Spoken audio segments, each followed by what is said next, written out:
switch over. And welcome everybody to Holy Shit, What Just Happened? Wrong show, Ashley. I mean, to some extent, yes, but to some extent, no. Nope. In fact, the best thing I should probably So, do is do what the Globe started with and...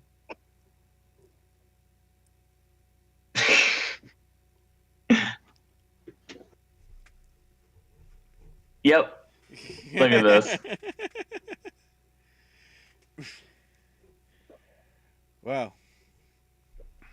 Hey, it fits the bad attempt of comedy that happened many times tonight, so there you go. It's also worth noting now, we're actually more professional probably than what we just saw for the past 3 hours of Globe stuff. Except Yeah, I probably need to get audio on my computer to just randomly play music when we're cutting people off because we're going too long. Yeah, I was just gonna say, try not to speak too soon because we're dealing with like really, really heavy rain and like potential flooding and potential storms. So my connection might be on thin ice. So we'll see what happens. Yay! Short wrap-up show. Well, I don't know what to say. The race may have changed. It may have stayed the same. It may have improved, depending on how you look at it. If you want to talk about surprises, Golden Globes had it and then some tonight, to say the least. Yeah, if you want to start with something, if you want to start with something, I think you got to give them credit. Usually we worry that other award shows are just trying to predict the Oscars. Not this time. It's abundantly clear the Globes are doing whatever the hell they want. Pretty much. Well, now that we know that it's 87, is there any surprise? 87 people. So here's the thing. Since we haven't yet done this officially, it's 8 minutes in, might as well do this proper. My name is Owen. Joining me, as always, we have Ashley. Donkeys on headphones. I was gonna. Wow, just it's 4 in the morning. Give me a break. It's fair. And also joining us, we have AJ. I guess so. For now. So my mind is still stuck on Jodie Foster winning for some reason. My mind, but I will try. My mind is stuck on up. Kate Hudson trying to make us ignore music by bringing her entire extended family in for her shot. I kept thinking, like, is it gonna be awkward? Because didn't even Tina Fey kind of addressed at the beginning that it's uncomfortable that music is nominated. And with Emily in Paris. And now they're gonna.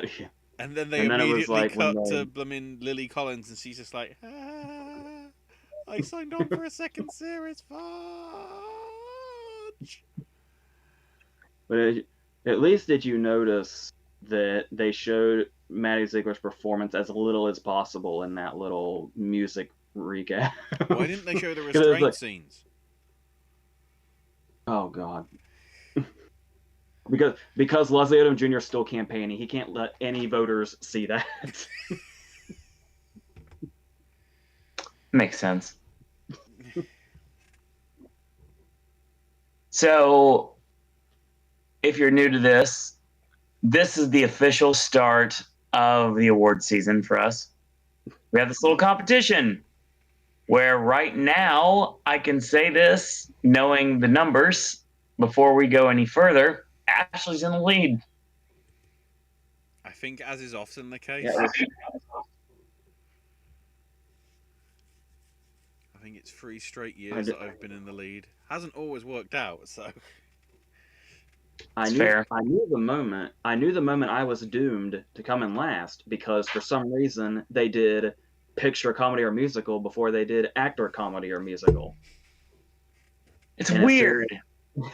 As soon as like... Borat took it, knowing Owen said Cohen, it was like, oh, well, I just lost by 1 point to Owen. So you lost to the guy that's literally watched one movie. Yeah, and is completely guessing out of the crack of his behind. If we just go on the movies, AJ, you had 5. Me and Owen both had 7. Me and AJ have seen probably more Well, I was going to say, why am I thinking? Of course we've seen more movies than Owen. But Owen still managed to match me. What the... I feel shame, but I feel like I shouldn't feel shame because this was just so all over the damn place. Yeah.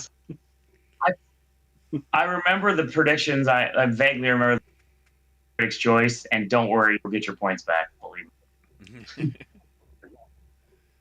My faith is kind of slowly dissipating as we move on through the season, and we're only 1 show in right now. I love, but at the same time dread this moment every award season when we're post-show and you look back on what your predictions were and you're like, I can't even remember why the hell I even said that. Like when I had Fincher. Well, here's the thing. Ashley will appreciate this somewhat. Oh. You cannot powerbomb Billy Kidman, and you certainly can't go against The Crown. Both of them end badly for everyone that does the opposite. Well, of course, you saw me live realize I should have said Gillian Anderson. Yes. Right after I said Carter. You also had a Ted Lasso moment, too.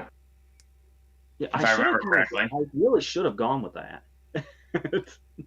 When I realised it was something to do with NBC, I was like, well, that's winning, because we've got to give something to NBC because they're showing the thing.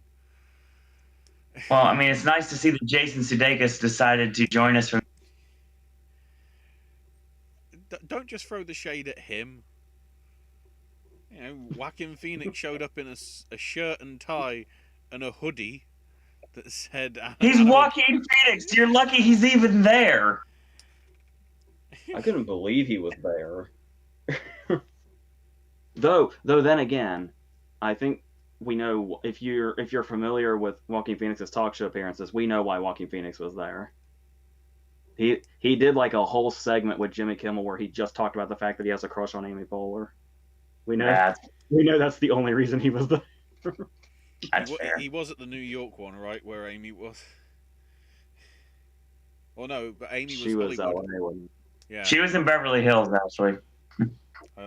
I lose track because it's like, you know,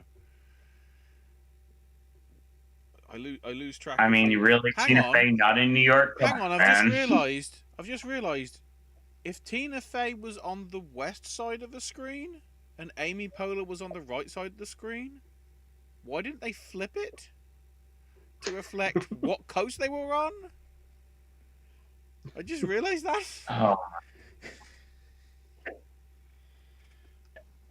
These are the awesome tidbits that are going to come out during these post shows when Ashley is trying to stay awake at 4 a.m. trying to come up with something funny to say. No, that's me. And that's exactly what we're going to propel us the rest of the season. Funny. That's bad production.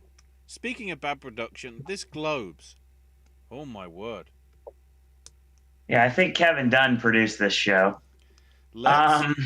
When we go to commercial, let's just have the nominees just randomly say hi to each other for like 20 to 30 seconds. So every year we have the awkward moment, and it's really cool to watch. Like kibitzing around.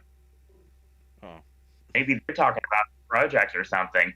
Now it's done over Zoom, and it makes even less sense. And it's killing even more time for time's sake, and that's the reason why we overran tonight. Pretty fair. There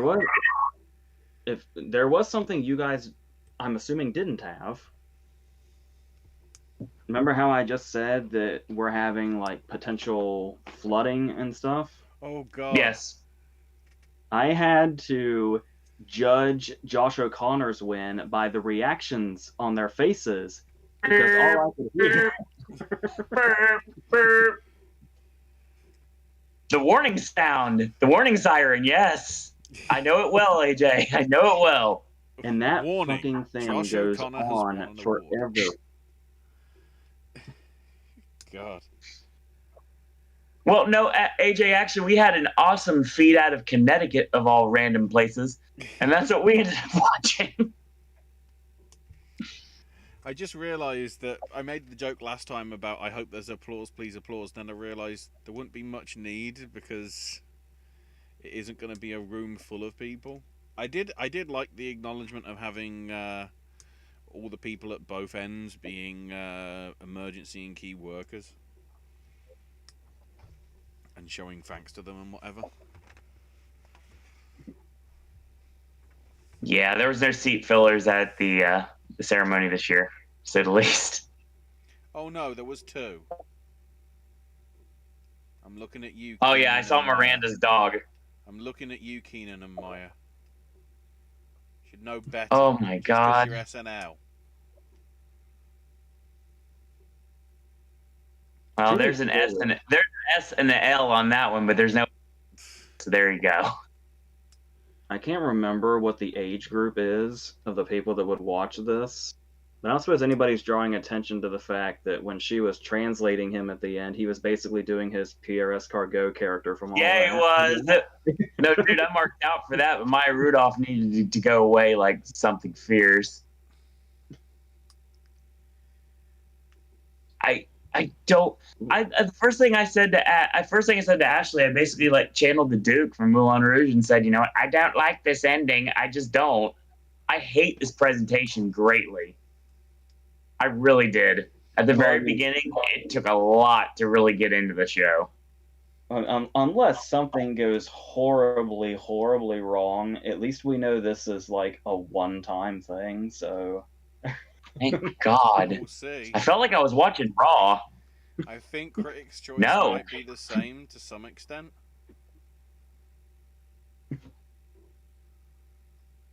Smurfy Boy says, I think SAG will determine who's Globes in the hell. Yeah, pretty much. We'll get to that. Don't worry. I wasn't even thinking about this. We're talking about how this is just a temporary thing. It's just for this year, and then we'll be back to normal. I hope so. Critics' Choice is always a disaster when it's normal. So What are we in for next week? A WWE Saudi Arabia show. Somebody protect Tay Diggs now while he has a chance. Well, as long as he just hosts and they don't have any stupid shit, he'll get away scot-free. That being said, Tina and Amy did a good job hosting. It was just the random rubbish that was stuck around it. The only thing that was of note was the talking to the kids about stuff and everybody knowing Chadwick Boseman. Yeah, I did not expect that to get I did not expect to get hit by that segment. Yeah, yeah.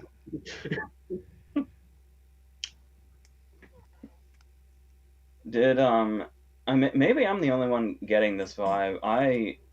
There were some jokes that I loved, like Tracy Morgan's introduction being an actor who's 4 awards away from an EGOT. But did something feel off? I mean, once again, obviously the setup and the fact that they're not in the same place, the back and the chemistry isn't gonna quite be there, obviously. But did something feel just kind of off about Faye and Polar? Like it came off like they were depressed or something. They were going through the motions, and it was really clear. Well, the fact that they're doing this show for an awards body that's come under a lot of criticism, that they have to be all nice and happy about, the only way they could get the jabs in is when they did in the opening speech. Yeah. They basically got to be Ricky Gervais for the Globes themselves. Yes. Pretty much. God, imagine if Gervais was doing it this year. Oh, I think in hindsight, HFPA is like, phew, we slightly got away with that one. We didn't get away with it at all, but you know, Gervais would have because I know. buried him even further. Yeah, because I know the thing is people seem to love Gervais the more he does it, but I kind of felt like this last time was a little stale, and it was just like kind of the same shit where we're expecting him to do the roasting thing, and now it feels kind of old. But he would have had a lot more material this time around. I mean, when there's questionable things selected, there's material. There needed to be. I mean, I know there was a reason they addressed the whole diversity amongst the globes thing. I don't know. I feel like music needed much more addressing in that regard. We needed a lot more music jokes. But There's got to be somebody willing to go down that road when the season's over. And the fact that Kate Hudson made sure to fill the entire screen with her entire family would have made it even funnier. Well, hopefully that's the death knell for music for the rest of the season, but we'll see. There's no way. There's no way it's not the. It's in the long list for the Razzies. It's not done, but it's in the right categories. I'd say the only way this could partake in the rest of the award season is if it somehow hurts Leslie Odom Jr.'s chances. I'm wondering if best on-screen performance will be Maddie Ziegler and Sia with Anything, especially considering what's come out with that. Like how Maddie supposedly sleeps with Sia in bed or whatever. And apparently Maddie's mum is happy with it. Like, okay. Sounds a little odd. Yeah.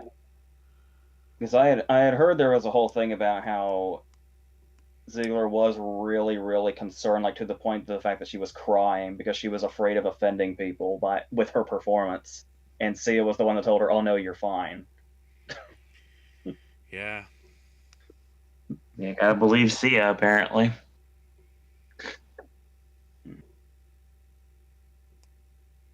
So are we going in like an order? Yeah. Or are we got gonna? the order. Yeah, we're going in order.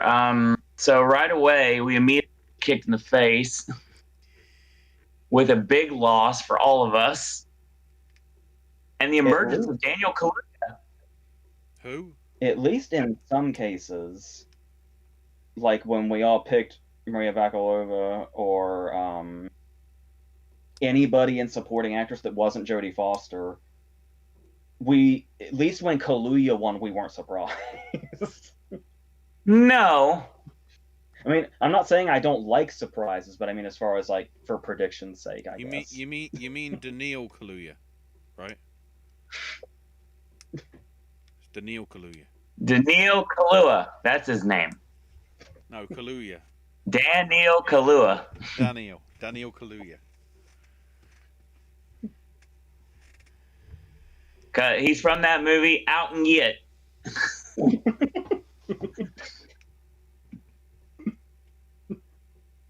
Don't use the Bocephus voice without money anymore. Here's the thing. Yeah, we all kind of went with Sacha Baron Cohen here, and it seemed like we had the right movie in mind. We had the right person in mind. And it seems like Kaluuya now is in this race. I mean, granted, this is only one award, but still. He has always been like top two since pretty much since Judas came out. Yeah. Right, but the thing about what I'm mentioning is the fact that he's in the race, as in it's solidified that he's top two. Well, it's solidified that he's going to be in the 5. Arguably. Oh, for sure.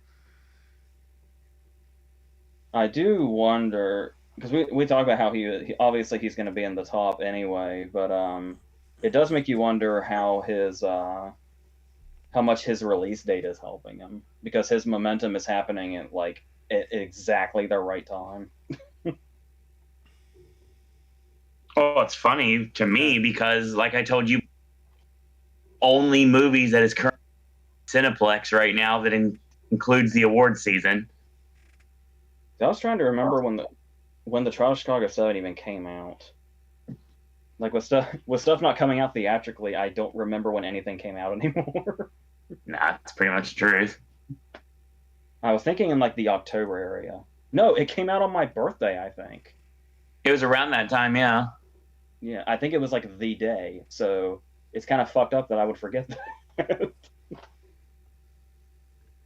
So yeah, Cohen's movie's been around since mid-October, and Judas is like just getting big right now. So I wonder how much that has to do with it. Not to say that, obviously, we already discussed that in multiple ways, Kaluuya definitely gives a win-worthy performance.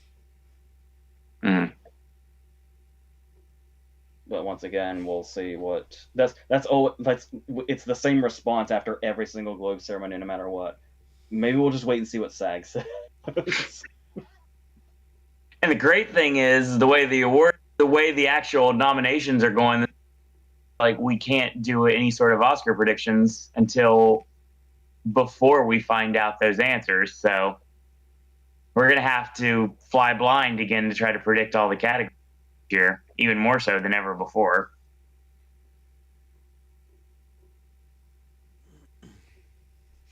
Is this gonna be a one of those rare times where the below the line categories are easier to predict than the above the line because we actually have short lists for those? It's going to be a useful tool to have those. Because I felt like these were getting close to predictable, and once again, it's not necessarily. I mean, the main thing the Globes can do is give something more visibility. Like, we can say, Jodie Foster winning, that's not going to amount to anything, but now all the voters that have not watched that movie are going to want to see that movie now. Of course. And if enough people do and feel the same way the Globes did, then that would put Jodie Foster there, and the Globes would end up counting.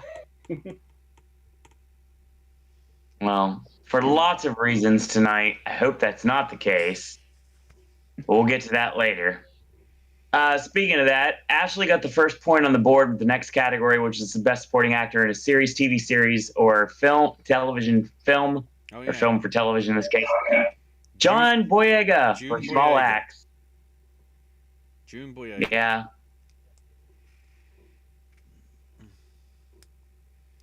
As I say, I thought Boyega. I don't think it should have won because there's better performances in the series, but because he was the biggest name, I guess they just put it there. And I don't know whether the HFPA are trying to say, we're not racist.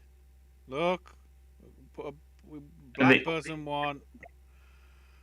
The only thing I can say right now, we mentioned this last week, or 2 weeks ago in this case. Actually it was last week.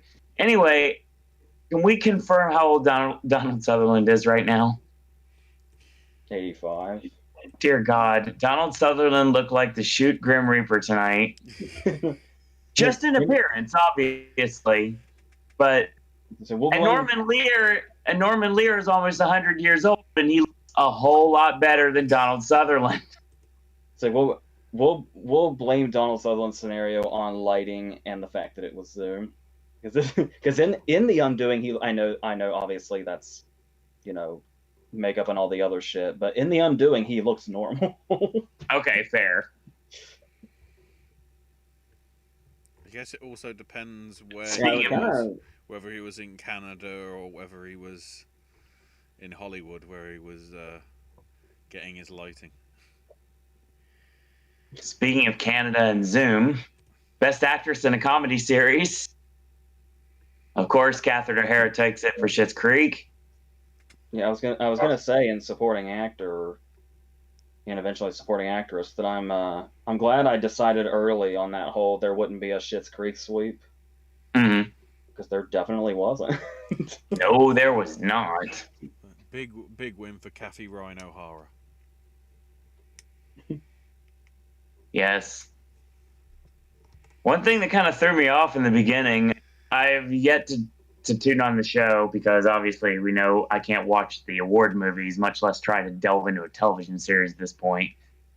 So that's my excuse.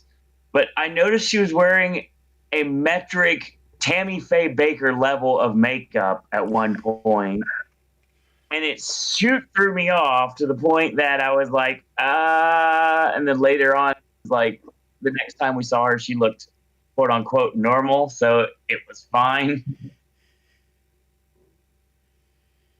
Props to her for being ahead of the game on the whole playing them off thing before they actually started getting played off. Yeah, she was Jurassic Parking herself. It was great. I got so nervous that we were going to start hearing music when Chadwick Boseman's wife was talking. I was like, there's no way they do that. Do not I swear they were thinking of it. That's the problem. No, they made it up for it later in the show when they started playing everybody off after they talked for 2 seconds, so it's fine. But yet they never ended up acting on it. They just kind of kept playing them. Like, what were they going to do? Like, cut their feed or mute them or what? Well, they muted themselves, apparently, and a couple pretty obvious. So, best animated film went obviously to Soul. Sal.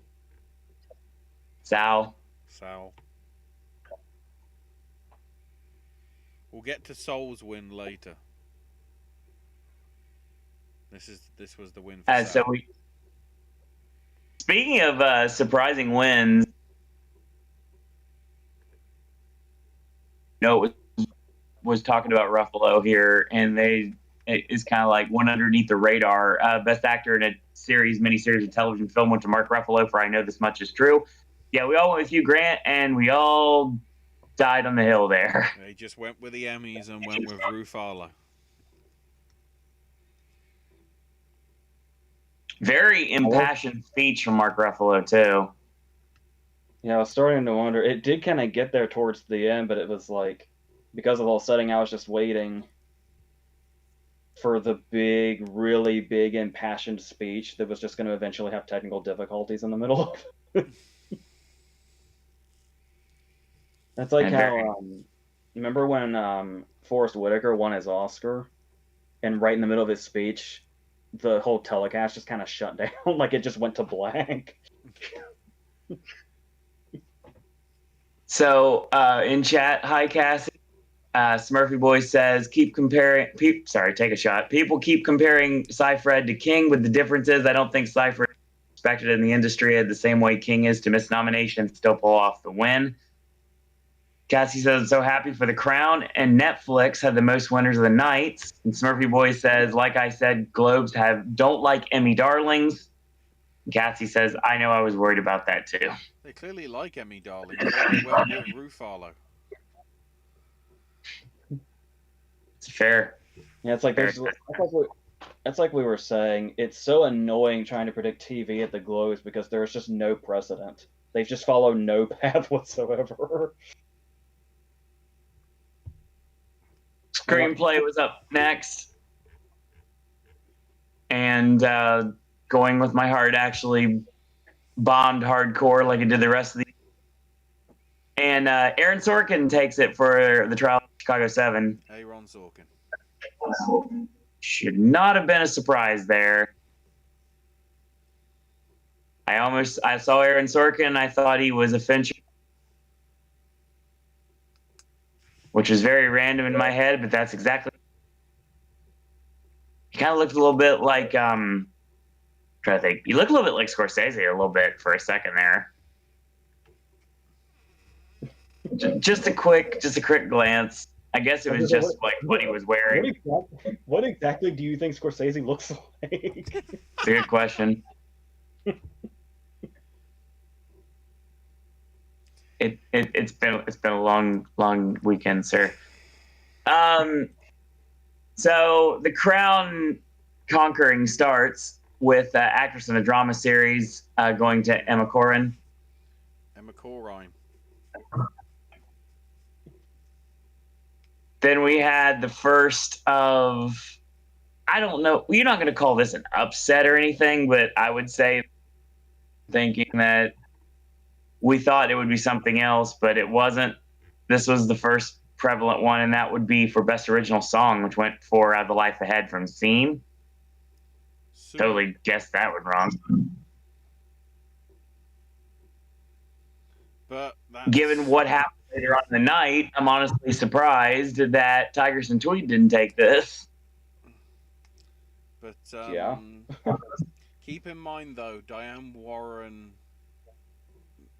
is somewhat more loved by the Globes compared to the Academy Awards because she won one 10 years ago for Burlesque of all films. Can't believe that's 10 years. She's got what, 11 Oscar nominations without a win? Yes.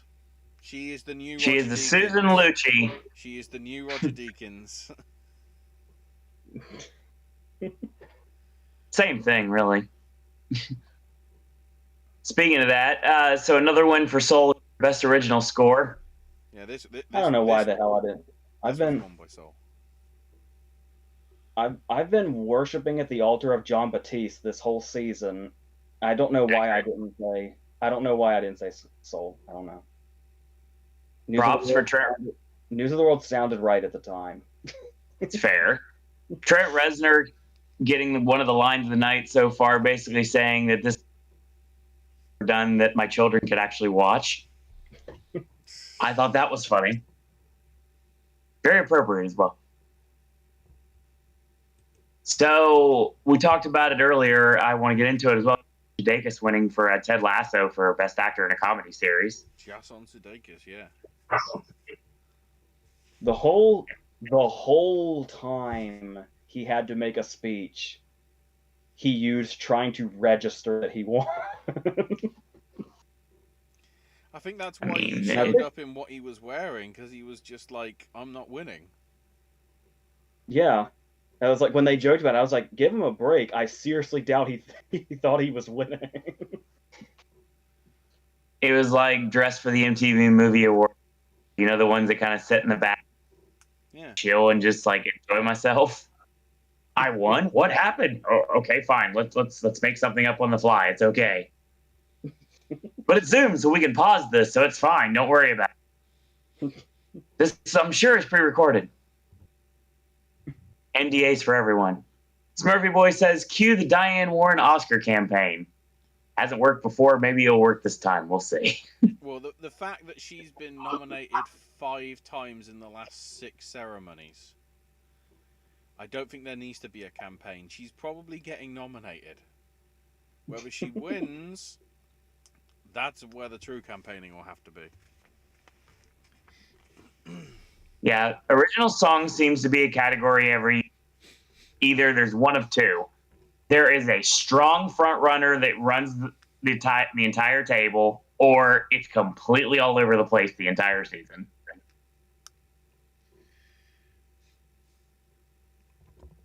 We'll see what this year is. Well, of course, the issue with song is all we have to go on is Globes and Critics' Choice. I think. I don't think BAFTA do it. Do they? I don't believe so. They do score, but they don't do song. Because that makes sense. Instrumentals for everyone, but if lyrics are involved, no, I don't want. Speaking of no surprise to anyone, Best Music for Comedy Series does go to Schitt's Creek, so at least they did get to well for the ensemble. I was so waiting for it to be Emily in Paris. And then we get another. I was just waiting for Emily in Paris, and they'd be like, boy. "Well, those 30 people getting flown out by Paramount worked." Let's just say, just as a hypothetical, as a parallel universe, Uh-oh. what would the reaction be if in one night Emily in Paris and Lily Collins won, James Corden won, Music won, Kate Hudson won, and Chadwick Boseman lost? What would the full reaction be? People would officially lose all faith, have to say, about the award season. Because none of this would have any bearing on anything moving forward. We'd find a new variant called the WTF variant, and it would just spread. It's literally Steve Carino as a virus. I was thinking something along the lines of the end of Nicolas Cage's knowing when the Earth is just engulfed by fire, something like that. No, it's every. So it's like the end of Pompeii. It's every time. Yeah, sure. It's every time Nicolas Cage kills one of the automatons in Willy's Wonderland. He goes the finish of Cabin in the Woods. He goes through doing all this stuff, and he just goes back to normal, despite what's happened. It's just like that don't make sense.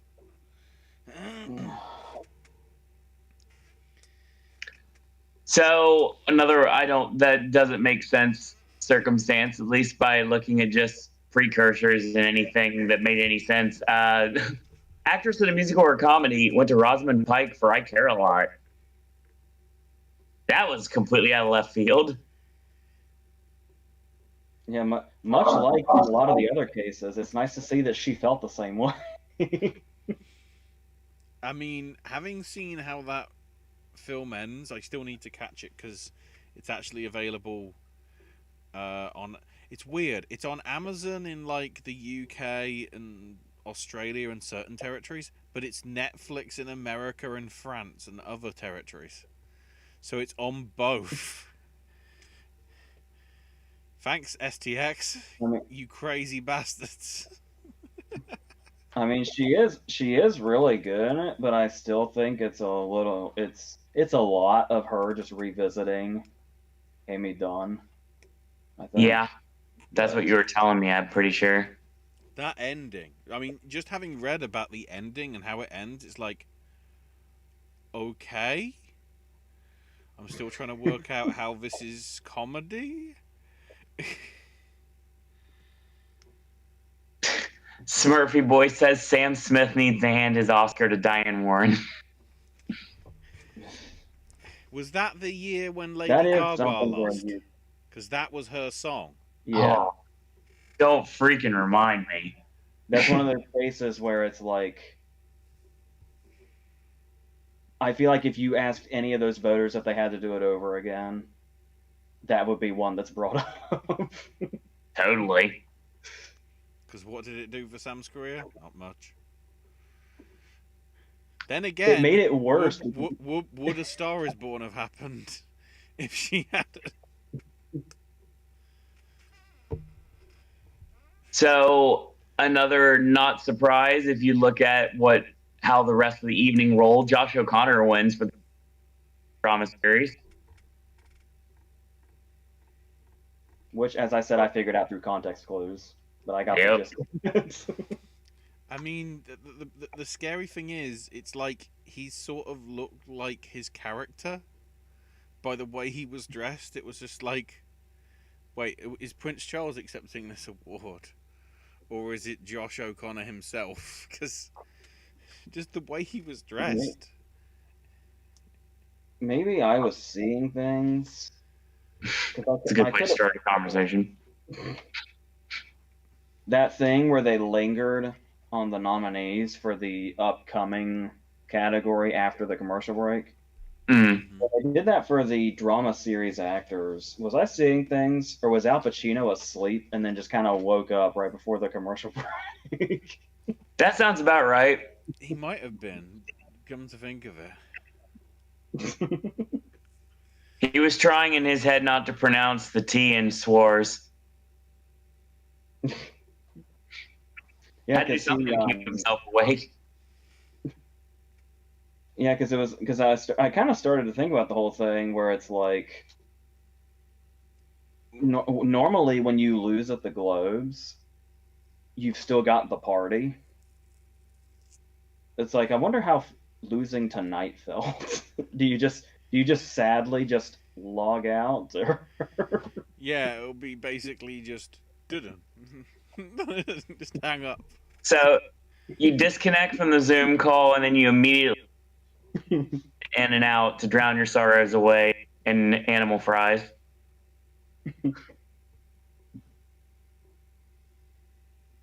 So speaking of surprised absolutely no one, foreign language dramas ground. Foreign language went to the American movie.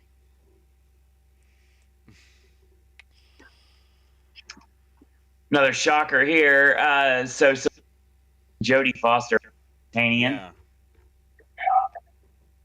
I mean, beating everybody that was considered a front runner at one point.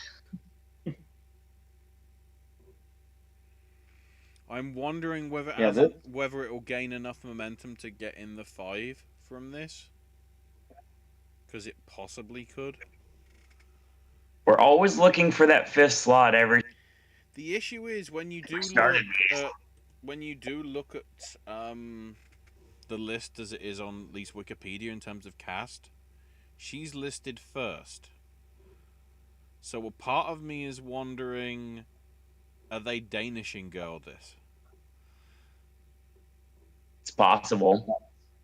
That sounds like an apt comparison. I mean, I know absolutely nothing about that movie, but that just sounds right. You know, well, admittedly though, I think she won. Did she win actress at the Globes, and then it converted to supporting at the Oscars? I think. Yeah, because she was yeah, because at the Globes she was up for both it and Ex Machina. She was in supporting for Ex Machina. Yep.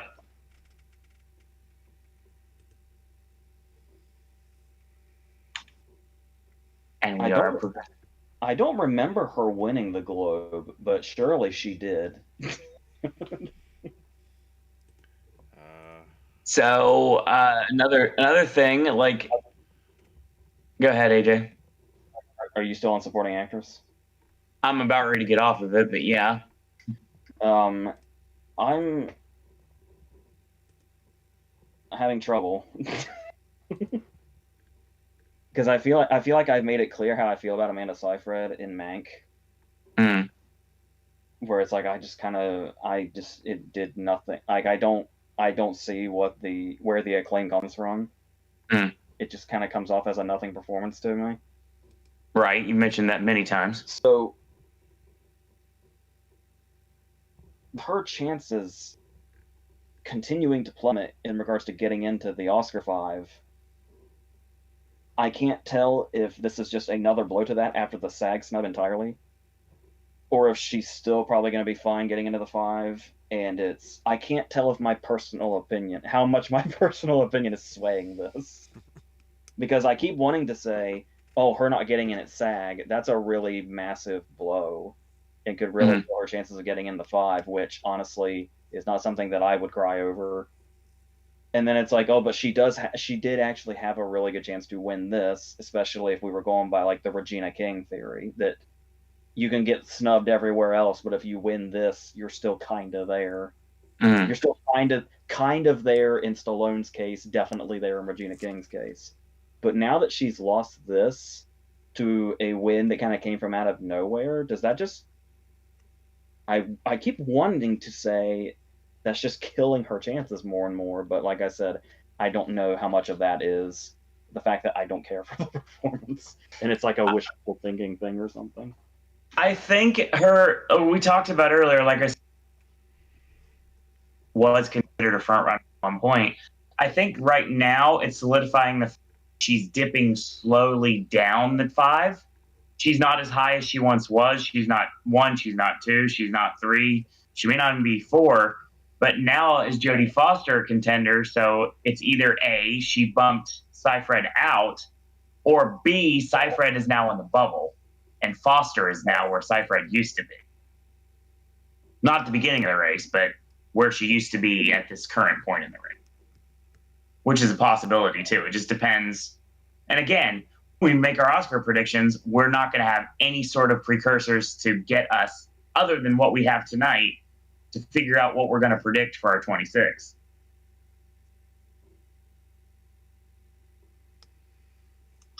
So it's anyone's guess what's actually going to happen here. I've just double checked. Vikander lost supporting actress to Kate Winslet for Steve Jobs, and I remember that. And lost actress to Brie Larson for The Room, which is why Danish Girl switched. Which is why Danish Girl switched over to supporting, because I guess they realised they had more chance in that. I was gonna say I had no memory of her winning the Globe, so I felt like something was off. But of course. In some cases it's better to be a small fish in a big pond, but in this case it's better to be a big fish in a small pond. It gives you a better chance to win. So, speaking of wins, very long speech from Gillian Anderson here if she won for the crown. For supporting actress in a TV series, miniseries, or film. I keep forgetting made for television. Because half the time you see her, she's with an English accent in The Fall or Crown or like whatever. Well, I don't know, Ashley. She's always going to be Dana Scully. I mean, I don't think of her any other way, really. But so it's just obviously in recent years, and certainly on British television, she's been mainly using the British accent. Like when Tina and Amy had their promo about how you can tell if it is a television series or a movie based on if the British are actually speaking British, then you can tell it's television. If they're speaking American, then that obviously means that it's a movie. Probably. Which is an accurate statement. Unless another big surprise here. Hold on, there you go. Rickman is the exception to the rule. So, big win for Anya Taylor-Joy, Queen's Gambit, for actress in a series, miniseries, or made-for-television film. Yeah. And this tied up me and AJ, and Ashley was now at 10 points at this point. And then AJ decided he wanted to for a miniseries, made-for-TV movie. Which, I say that's probably fair. Queen's Gambit winning both its awards. Be interested to see whether that momentum holds for Critics' Choice next week. Yeah. I want to get into it here. Obviously, being a huge television mark from when I was a kid, the best way to describe it is the fact I really love this Norman Lear put over greatly. It was awesome. And I like everything they had to say about it, like how we ended with the ear tug. I thought that was amazing. I really enjoyed it. And like I said before, Norman Lear is, for all intents and purposes, a very old gentleman. It does not look his age one bit. He looks weathered. He doesn't look old. It's a great, and he is like, he's speaking very eloquently, and he had a really great speech tonight. That's also one of those crazy cases where it's like, I remember growing up and seeing quite a few of those shows many times over. Absolutely. But at the age that I saw them, it was never occurring to me that they all came from the same place. Absolutely. And he doesn't look, he just looks a little older now, but he looks exactly the same as he always has. You can definitely tell it's Norman Lear. And the put over for Jane Fonda as well. Also very well done. She did a better way of mentioning all the important nominees and missed nominees like I May Destroy You than Tina and Amy did. Can we get her to host next year? Sure. It's easier. Then she just says Parasite, and everybody goes crazy. Yes. Kate Winslet won the Globe of the Year. Oscar, yes. Murphy Wood brings that up. So we're going to delve into another big, no surprise to anyone, and further moving into the fact that he's going to definitely get a posthumous Oscar. Chadwick Boseman for Ma Rainey. I don't think my heart is going to be able to take the next 6 weeks if Chadwick's wife is going to have to make the same sort of speech every time. It's just like, oh, god damn. And like we alluded to it earlier, that was with the kids, it felt very Chappelle Show like. I recall it being a Bill and Ted piece several years ago. And it's basically like, who is this person? Stuff like that. It's basically like the React channel with the kids. Basically, like, who are these people and stuff like that. It's some really funny stuff. But when we got to Chadwick Boseman and they asked who that was, everyone said Black Panther. And it's just like, it was just a really awesome way to promote everything. And again, it wasn't necessarily a bit that we thought was going to bring the feels, but it certainly did. The feels of a different nature. I love Kenan Thompson. I've been a fan of his, obviously, since Nickelodeon days. And I love the fact that it is incredible to say he's one of the longest standing members of Saturday Night Live, and I think that's incredible. And he's got his own series after Young Rock as well. But here's the thing. His stuff's great in small doses, of course, as long as he's working with someone that actually can make it work. Maya Rudolph is not that person, and we found that out tonight. I thought you were just going to flat out say, Maya Rudolph is not Kel. No, Maya Rudolph is not Kel, and there is no orange soda around to be found. So there you go. I'm just waiting for Maya Rudolph to go, welcome to Good Burger, home at the Good Burger. To be fair, I could see her in the background chewing gum at the fryer. So, yeah, I can totally imagine that in a Good Burger movie. So there you go. Hollywood, that idea is free. There you go. She has better chemistry with Tina and Amy.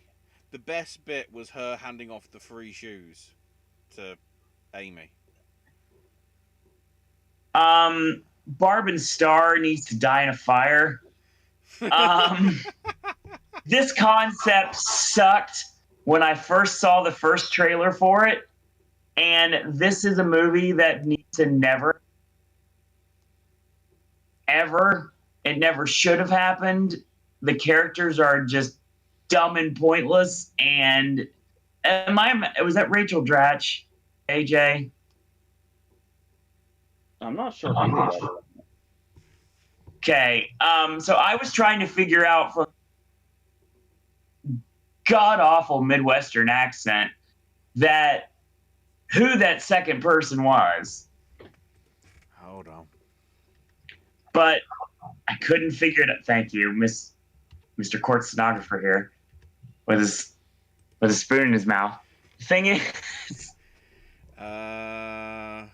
it's 4 a.m. I'll give you 5 a.m. I'll give you now. There you go. Annie Mumolo. Oh, yeah, it's one of the newbies from SNL. Okay, fair. All right, either way, this sucks. Oh, even give me another reason to hate this. So, AJ wants to cut promos on music.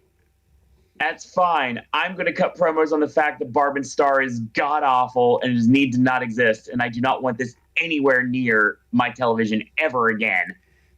I don't like Tiffany Haddish. I don't like Melissa McCarthy. We've talked about this before. I didn't like the Ghostbusters movie. At the end of the day, this is just terrible.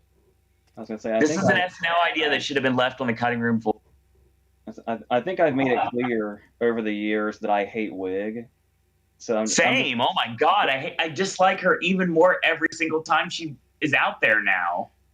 So it's like I'm just gonna let you preach to the choir because I have nothing to add to that. The annoying thing is, you know what all the critics have praised the most? Dornan. for most people, Dornan is Jamie what Dornan? saves the Dornan in a comedy role. Apparently, is what saves the film for a lot of people. Which, considering how he comes from, that upcoming Irish whatever the shit film that's not Valentine, it's not Leapy Ear, you know. I think AJ has visual aid. Are you talking about the movie that he's on the Razzie shortlist for? Oh God, is he? Oh, I think so. Yeah, I do. I do have a visual aid. Are you talking about this one? Yeah. I believe that's what 25 right now, AJ. All I care about is that she is not on the Razzie shortlist, but he is. That was my only concern. That's fair. Oh, it actually released. Anyway, the less said about that garbage. It released in America, but I don't think it's come out in the UK yet. I wonder why.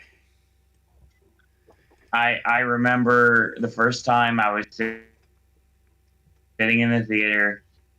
I don't even remember what I was watching, and I saw this trailer. It seemed like 7 years ago. Granted, I know it was only last year or the year before. I don't know anymore. And it took forever to get to it. And I started hearing Holiday by Madonna playing. I was like, okay, it's going to be awesome. And I started hearing that god-awful accent that's not good enough to be in an animated movie. And needless to say, it's kind of like, this is going to be bad. And then I saw clips of it, and I was like, this is going to be really bad. And this further solidifies my thought process that this is just something that should not happen. I will not talk about this anymore the rest of the season until we get to the. Hopefully, we'll win something because it needs to. I was gonna say I can't tell. Are you still on Barb Star? Yes, I am. I feel like we've been here for an eternity. So, in the question of the night, which Smurfy Boy, I think we know the answer. Actually, all of us know the answer to this. Do we think Boseman gets the supporting actor nomination at the Oscars? I'll tell you right now. I think that it's possible because obviously he's looking at I can't say a guaranteed, but I don't see anybody betting against Boseman not walking out with the win. Is he going to get double nominated? Is the question, and my guess is probably not. Because the field is too heavy, but I've been proven wrong before. Yeah, I know we've been through this, but I just have so many complicated feelings about that. AJ, because AJ is just like right film in the Five Bloods, wrong actor. Yeah, because like I said, I will be the first person to preach to you all day about how he should be running away with it for Ma Rainey, regardless of any other circumstances. Right. The Five Bloods should absolutely be in the supporting actor category, but I don't think he's the one. Like that like what those people that clearly haven't watched Ma Rainey, that are saying that would be the only reason he's winning for it. If you want to make that complaint, I think it would be not out of line to say that should he get in for the Five Bloods, especially when you got like Clark Peters you can put in there, and especially it's a limited contribution, whereas Lindo's character and Peter's character are sort of really the crux of the sort of plot, especially when we get to the final act, sort of thing. Yeah, because it's another thing where it's absolutely the context of real life that gives that as much. Because I haven't rewatched it since we lost him. He was still alive when the movie came out, and it was certainly powerful moments in the movie. But I can get like after the fact, people are probably watching. There's probably people that are watching it for the first time after he died that are voting, and that's gonna potentially carry over into the performance and the role itself. But That's the thing. It's the fact that he's already going to be winning for a performance that's absolutely warranted. I don't think we need to go down that road when we can put another actor in there. It's fair. But as far as will they, it definitely wouldn't be surprising. The question would just be like, who would not be there? It's a hard question to answer at this point. Because Paul Raci keeps slowly poking his head in and out of this. Right. And I don't think Murray is really in this. Because we've got Koa and Kaluuya and Odom. Nobody really knows where Leto is, whether he's in this or not. SAG was really good for him, but that'll be. Plus, it depends on various things that may or may not come into play. Potentially, See a few podcasts to go. Once again, we know nothing, but if controversies or whatever should come into this, yeah. But the fact that if for some reason we don't think Leto is in, I'm trying to think. I'm thinking. I know a lot of people were on the Pesci train last year really early, and I'm kind of getting Pesci vibes from Leto in regards to how I saw Pesci last year, which was I wasn't really buying it right away until I saw The Irishman. Then it made sense, but beforehand, I just wasn't convinced. But it's like, even though it just kind of kept happening, and it's like, it's almost kind of feels like the same thing with Leto, where it's like, there's a lot of people that probably think he's not going to make it to the Oscar nomination. But yet, should he, all the signs are there that he was going to. So, but if we're going to say Leto isn't necessarily totally in for whatever reason, that's 2 slots open. And if there's 2 slots open, I'd say Boseman's got a really good chance of. It's worth noting as well, though. Leto is not in the BAFTA long list for supporting. Clark Peters is. Really? Yeah. Well, let's remember that BAFTA snubbed him for Dallas Buyers Club as well. So. I was just checking to see whether it was eligible. It is in, I think, for score. So it would have been eligible for entry, but it's not. So we'll see. So we move into direct.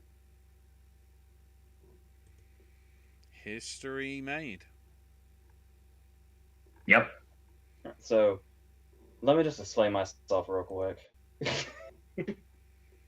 I said Fincher, and the thing was I was half right.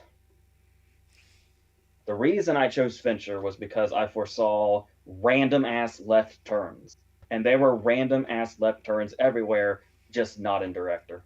So. First time since Yentl in '83 for Streisand, I think. A woman what are we talking about? The Globe for director. A woman winning the Globe for director. Did Cameron win over Bigelow in 2009? I think so, yeah. Because that was the big thing that they were saying, the last time a woman won the Globe for Best Director was Streisand. I'll just double check. 2009. Yeah, Cameron beat Bigelow for Avatar over Hurt Locker.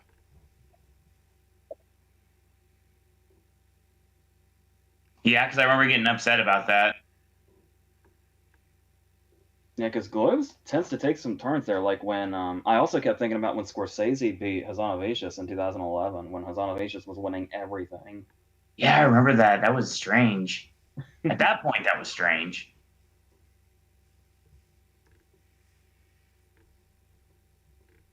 Music or comedy went to Borat. For some reason. I mean, you've got to.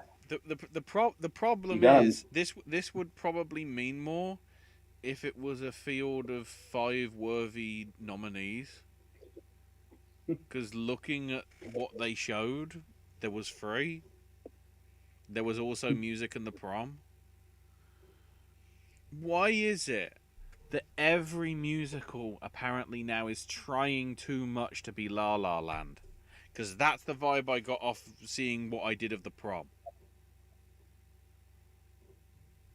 It reminded me of when the Drew Carey show did the. Well, it's Ryan Murphy's responsible for Glee, isn't he? Yep. It's just him going back to that. Is that what? So I mean, basically, I never, if it was TV movie, we'd be more accepting of it. Sounds about right. This is just so weird to look at because I did find Borat very funny, but it's really just kind of a shadow of the first movie. And the only thing that really had me like dying laughing was when she ate the baby figurine.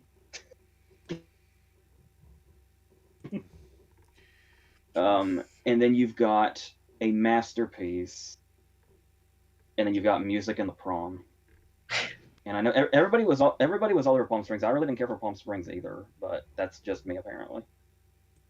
But it's, I mean, I'm just looking at the fact that on this list alphabetically, Hamilton and music are side by side. Like I'm literally looking at a category called Best Picture, regardless of genre, and Hamilton and music are next to each other. I can't process this. These nominations have been out for like a month. You'd think I would have gotten past this by now, but it's actually getting worse the more I look at it. That Borat almost feels like an uneventful win. Well, AJ, take solace in the fact that music is as dead as Kelsey's nuts at this point, so don't worry about it. I mean, I think Sasha's speech with the whole Rudy Giuliani thing, and then obviously the following one with his actor win, slightly sort of made it a little better. But I certainly see your point in that it seemed somewhat non-eventful. Also, I'm disappointed that, considering the show didn't run over, they didn't say Borat subsequent movie film delivery of prodigious bribe to American regime for make benefit once glorious nation of Kazakhstan. I like the promo that they cut on Mike Pence that you mentioned on the last podcast that we did. Something I didn't like. I think actually maybe that, yeah. Because when we went into when we went into the first Borat, we had no idea what we were gonna see. Not one bit. Wow. It may have just been a disservice to this one that we knew everything that was going to be in it because it was all in the news before it came out. I wonder if that's like, I guess why it feels like it's just a shadow of the first movie. Only people that saw the Ali G show and seeing his little skits as part of that as Borat had an idea. I don't think they had an idea as to the scale of what the first movie would become. But in essence, that was a similar aspect to what happened with Jackass the movie. Nobody thought that it would. You literally took the words right out from my mouth there. Nobody would thought it would work translating it from TV to movies, and it basically did, and spawned what it did. What's interesting about that comparison is how the second Borat feels like it's, like I said, probably just us kind of already knowing what all happened probably kind of made it feel watered down by the time we actually saw the movie itself. But it's like to think that Borat 2 almost feels a little watered down compared to the first. The Jackass movies have gotten better as they go. Oh yeah, totally. Well, when they realised it was more successful, they could do greater stuff on greater scale. Except the only problem is we now can't have the obligatory cameo at the end by Rip Taylor. Yeah. Can't do a lot of things, unfortunately. But I still, for one, would definitely love to see another Jackass movie, at least one more. They're doing it now, aren't they? They are. I think Steve-O and Knoxville have already broken bones. That is a correct statement. I mean, in essence, was Bad Grandpa basically Jackass's Borat? That's a good way to put it. To some extent. Actually. That's exactly what it was. Yeah. If anything, Bad Grandpa was pretty similar to Borat too. Okay, it wasn't like, Mm-hmm. It was a relative of whatever, coming to terms with everything and everything. What was the other one that didn't get critically well received that Knoxville was involved with, which basically was Jackass but not? Is that Action Point thing, the one without the park? Yeah. The Action Park movie?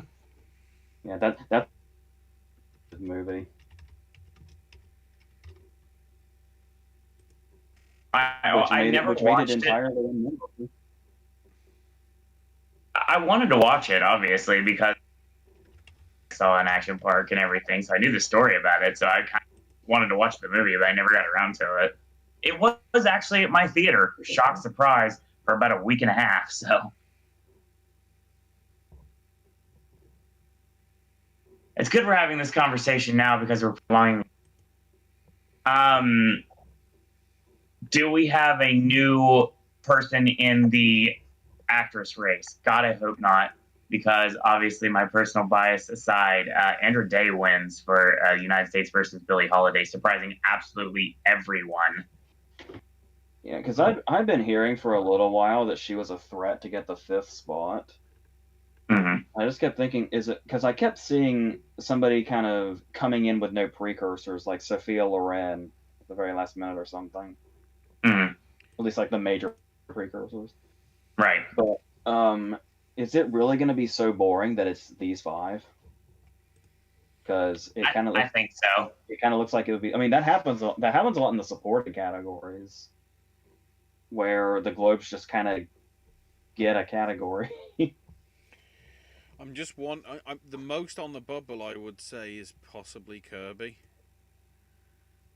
Depends how much campaigning they do. Because it's possible Kirby could have got moved out tonight too by Andra Day. Because if anything, it's one of the. From what I've seen of the reviews being very middling, this is your typical Oscar contender well, basically, it's like what happened last year with Judy. It's a decent to okay film, but it's a standout performance which is powerful enough to get a nomination, and at least in the case of tonight, get a win.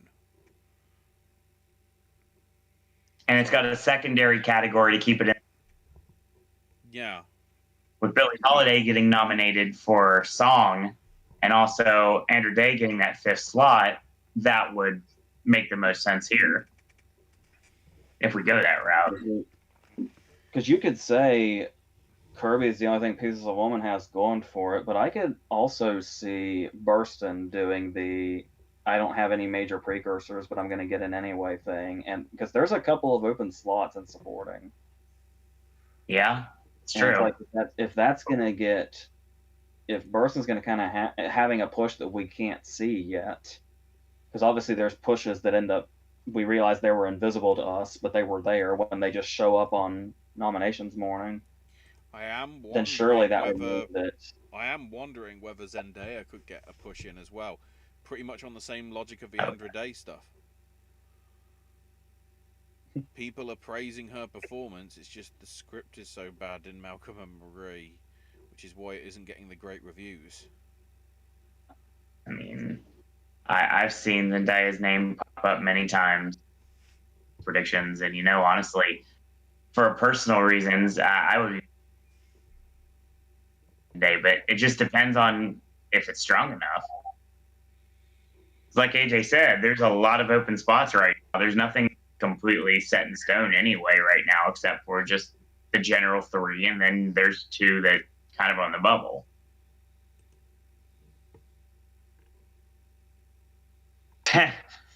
I'm seeing some messages in chat real quick. I go over some of these. Survey Boy says a promising young woman or nomad perform. I could see Bo Burnham or David Strathairn getting a supporting actor nomination. I would not have an issue with this. Both of which are in the BAFTA 15 long list. So. And BAFTA's that thing where my initial theory on actress about somebody getting in that's not one of these five is BAFTA usually brings at least one person into the race suddenly. Totally. That ends up making it. The problem is I'm looking at this list and there could be three. Jessie Buckley, Kate Winslet for Ammonite, and the one I'm not mentioning. Because I want that, because I hope, well, no, I might as well mention it now, because the nominations will be, okay, a week from now, so it'll be too late. I'm hoping Morfydd Clark, who I'm pretty sure you would have seen her in, I think she was her with the dog in Copperfield. AJ? Who are we talking about? Morfydd Clark. She played the one with like the dog that she made talk in David Copperfield. No, and for what thing? Saint Maud, the horror film. If that's I think that'll be the British. That's the one I want to see the most. But Kate Winslet with Ammonite could have enough momentum, and Jessie Buckley's got a pretty positive review. So what's Buckley? Morfydd Clark's in for Saint Maud. Because that Saint Maud and what's got a lot of praise. It's basically she's a nun and she's looking after an ailing woman, and it's just actual good horror rather than the trailer looks really good. Yes. And what's what are they talking at Buckley for? Thinking of ending things. Shit. I completely forgot it existed, and I've seen it. And I've seen it. I reviewed it for like half an hour. I totally forgot about it. So Smurfy Boy says also a little thing. Yeah. It could help let her out. We'll see how that goes. Top Hat says, "Here comes Andrew Day with a steel chair. By God, Carrie Mulligan is the family." Andrew Day's getting super kicked if I have to take care of that myself. Mr. Top Hat says, in all fairness, most of La La Land stuff is a problem at the end. No, yeah, but to some extent, a lot of La La Land is sort of putting stage performances into the scene with the dance and the dress at the top of the hills. Speaking of that, my God, I cannot wait till that's adapted to Broadway. That's going to be amazing. The City of Stars stuff on the pier. Yes. There's a when it did it, it was sort of like unique and whatever. Too many things are trying to just replicate it rather than try and do their own thing. City of Stars. Are we talking about one of the most unmemorable song winners we've had in a while? That City of Stars. I think I remember that one. I love that song, but it's not the best song in the movie. Yeah, it's not the best song in the movie, but I still think about like 3 or 4 of the songs that are in that. Somewhere in the Crowd. Oh yeah, totally. Another Day of Sun at the Start. Like, I love the Golden Globes opening with Fallon. That was amazing. it says a lot that it's used as incidental music, like on radio shows now. That's how sort of in the zeitgeist that score became. It is literally the antithesis of jazz in modern day film. So I guess we'll that's be where saying everything the same started. thing about So the we wouldn't. We'll be saying the same thing to the soundtrack for Soul, hopefully, in a couple of years. Yes. Cassie was sad Hamilton didn't win. I'm sure. Condolences there. Top Hat says music is one of the films leading the Razzie long list. North Rise will Rise Again said music is going to clean the Razzies like Cats did last year. Yeah, sounds like it. Top Hat said there's some other performances that I think could maybe edge out Ziegler, because it's not her fault in terms of acting. Can I just go ahead and declare something real quick? Oh, declaration. I mean, I don't think this should be this shouldn't be controversial or anything. But in the event that it is, nobody knows what they're talking about. I can say with comfort, like with total comfort, like this isn't even something I have to think about. Having seen both movies, music is worse than Cats. And like I don't even hesitate to say that. I'll probably agree with you. Because I still, I haven't even. I mean, it's not. I keep wanting to say Cats' hate was blown out of proportion. It wasn't. But the fact that hardly anybody has seen music, I don't think people truly understand without seeing it. Just the true abomination that music is. You can't say the writing for Cats is bad, otherwise it wouldn't still be a West End and Broadway musical 30 years on. If they try and do a West End or Broadway version of music, those creators should be restrained. God, Shutter Island style. Top Hat says lots of prank movies came out last year, like Bad Trip, Practical Jokers. He also says, I think it's over for Zendaya. I guess we'll see. Smurfy Boy says the issue with Kirby, if Burstyn doesn't get nominated, the film's only nomination, which could make her weak, because the other nominees in films will have multiple nominations. And Smurfy Boy also said that Audition is better than City of Stars. Yeah, I agree. Yeah. I like Audition a lot. You know what a problem I kind of had with La La Land was when you talk about the other songs in the movie, is the fact that Start a Fire, the John Legend song. Love Start a Fire. We put it over a lot during this. Yeah, it's supposed to be the bad music. Yeah, the heel music. It's like, I know, Ryan Gosling, I know you want to make like classic jazz and everything, but I mean, if you're doing songs like Start a Fire with John Legend, stop being a little bitch and just do it.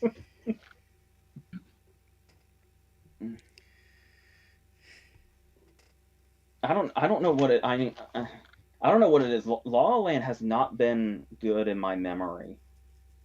I mean, I know I was already not as in love with it as everybody else was, but I liked it a lot. But and I haven't revisited it in a while, but it's whenever I think back to La La Land, it doesn't feel positive. Maybe I just need to revisit. I can see my copy of it from right where I'm sitting, but I don't know. It's in my head. It doesn't look that great anymore.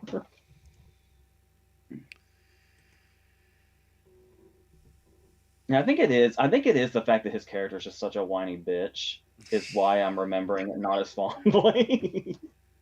Because he's a whiny bitch the whole time, if I remember correctly. And then it turns into a soap opera when they start fighting. I saw somebody compare that scene to a Bergman movie. I mean, this just sitting in a room and having a dialogue doesn't automatically make you a Bergman movie. I know that's what a lot of Bergman movies are, but there's more there. That's like, it's like when fucking Van Sant remade Psycho frame by frame, and it's like, this is clearly not. I don't care if it's the same shots, the same music, the same everything. This is not that. How did we get here? From Andrew Day. I said the same thing when Andrew Day's name got announced. It was the musical stuff. Then again, it sort of ties into best drama anyway, because Nomadland. It's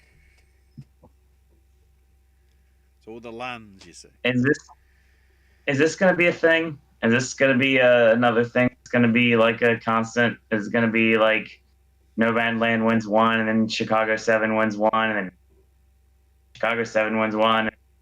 You have a random win for like Minari somewhere or something, and well, I don't foresee Nomadland losing Critics' Choice.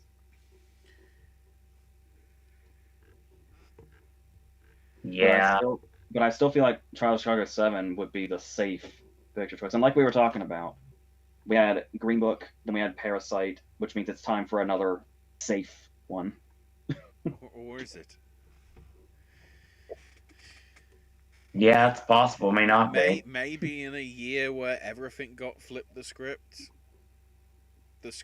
maybe still needs to be flipped.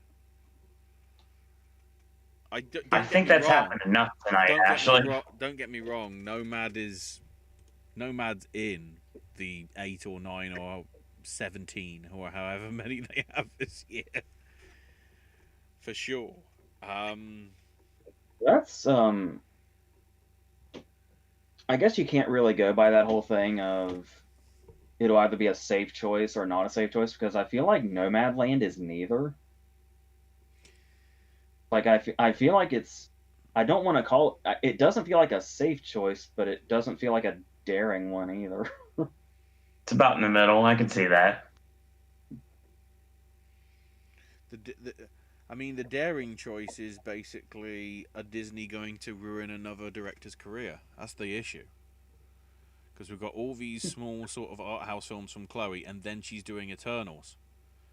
We saw how badly it ruined the guys that did Kon-Tiki and then did Pirates 5.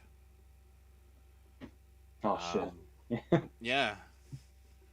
And I do feel a need to correct myself. I think instead of daring choice, I probably should have said inspired choice, but I imagine you get the idea. Right.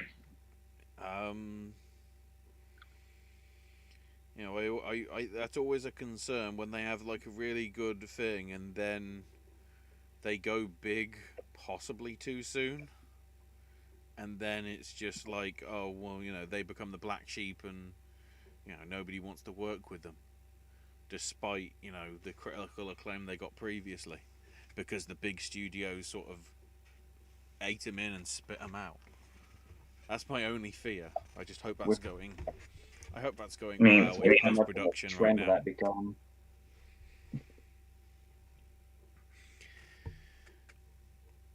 So yeah, scores on the doors. If I scroll up to the top, AJ on 9, Owen on 10, Ashley on 13. As we head to next week.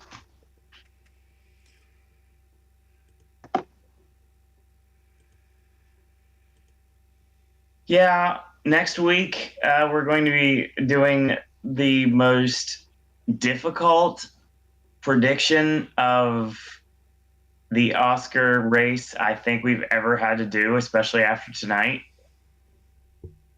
This feels like a lot of things are in play that were, and it feels like a lot of things that are not in play that were before. So it's kind of like, this feels like it's going to be extremely complicated this year. Thankfully, they're short list, though, so that's going to be helpful, at least partially. Yeah, just having a quick look. Keep in mind as well, I might try and send you the link to it, Owen, to possibly help you out as well. BAFTA put their long list out as well, and a lot of the names that will be in there, I'm pretty sure, will also feature in the Oscar one. and because there's only about 15 there, it sort of aids your other stuff. That's very helpful, actually.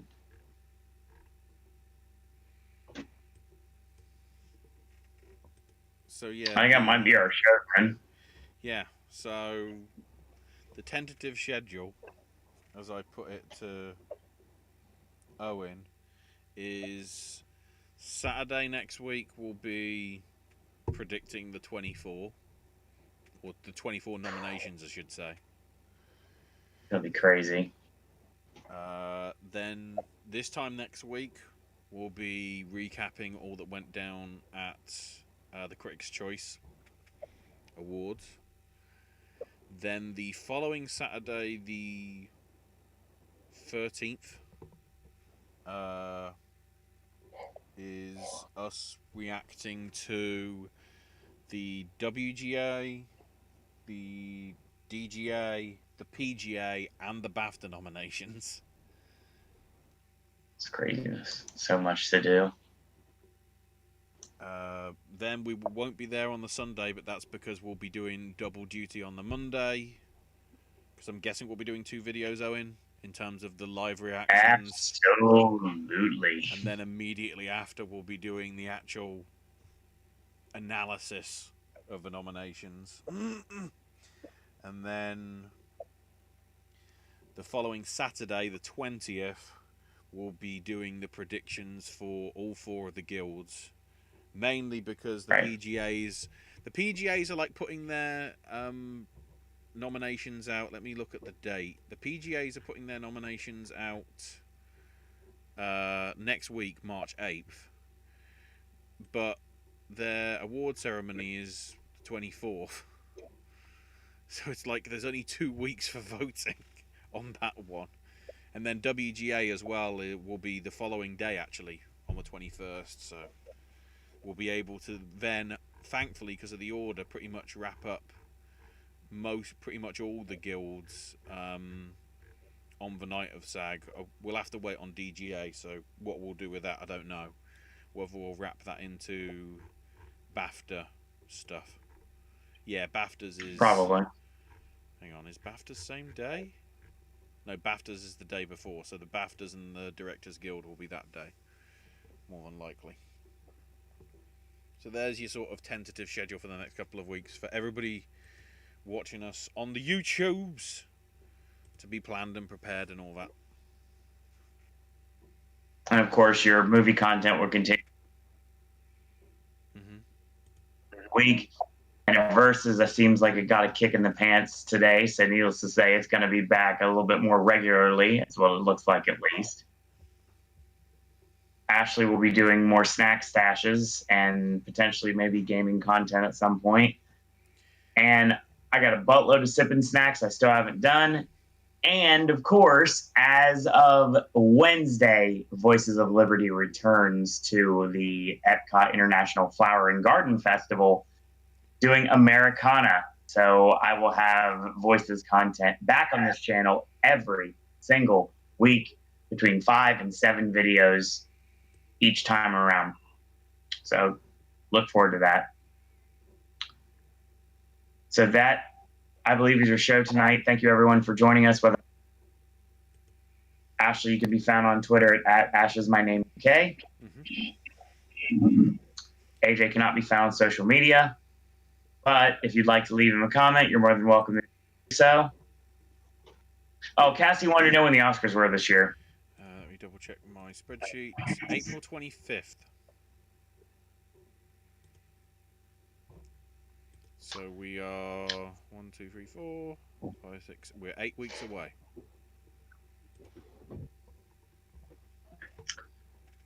And if you'd like to follow me on Twitter, it's at Sir Owen Disney. The only thing I've been retweeting the Major Wrestling Figure Podcast and Austin Knight anyway. So if you want to see that, pretty much all I'm going to talk about anyway. And preparing for going to the movies pop-up at Tin Roof in a couple weeks. So that's a cool thing we got coming up real soon here in sunny Orlando, Florida. That's going to be your show tonight. I want to thank everyone for joining us tonight, whether live or in archive. And as always, there are billions of people that are doing predictions and recaps. We want to appreciate you guys and girls out there for choosing to put us on your rotation and check us out every single time that we do. Thanks everyone for watching. Thanks everyone for listening. And until next week, boys and girls, that's all we got to say about that.